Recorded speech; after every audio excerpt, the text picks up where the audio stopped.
Urgent terrorisme au Burkina Faso, plus de 900 morts. Pour plus d'informations après le générique. Bienvenue sur la Ligue planétaire.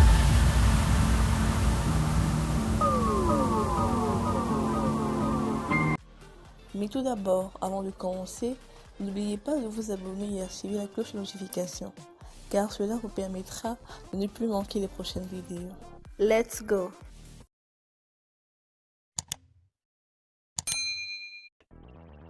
C'est probablement le plus lourd bilan enregistré dans le même laps de temps, depuis le début des attaques terroristes dans notre pays. Or, il se trouve que le MPSR-2 est issu d'un coup d'État dans le coup d'État et un de ses principaux arguments était l'incapacité du MPSR-1 de Damiba à faire face efficacement aux défis sécuritaires auxquels le pays est confronté.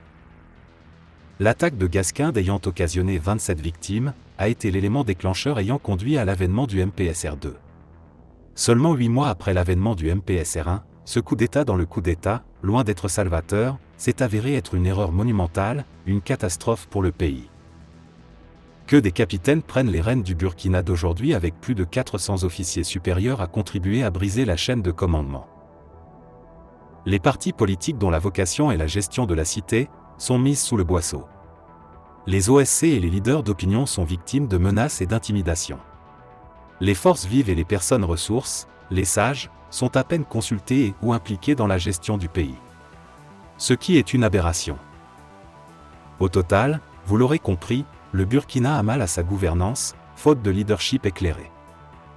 Les options stratégiques opérées par le MPSR-2 dans la perspective de vaincre le terrorisme et de résorber la crise humanitaire sont contre-productives.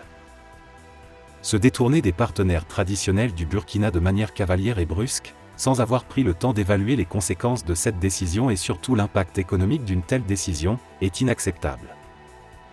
En outre, le choix du Mali comme partenaire stratégique dans la sous-région ouest africaine n'est pas une décision bien vue par nos alliés traditionnels, la Côte d'Ivoire en tête, qui pèse environ 40% de l'économie au sein de l'UEMOA.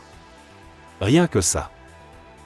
Certains analystes ironisent même sur l'alliance entre le Burkina et le Mali, en la qualifiant d'alliance loufoque entre deux aveugles dépourvus de moyens, qui prétendent vouloir révolutionner le monde.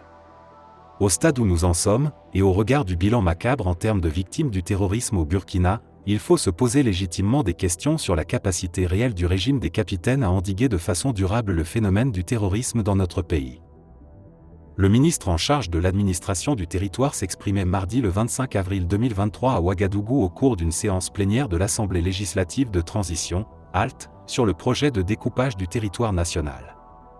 Ce nouveau découpage du territoire permettra de rapprocher davantage l'administration des populations et corriger les imperfections liées à sa gestion.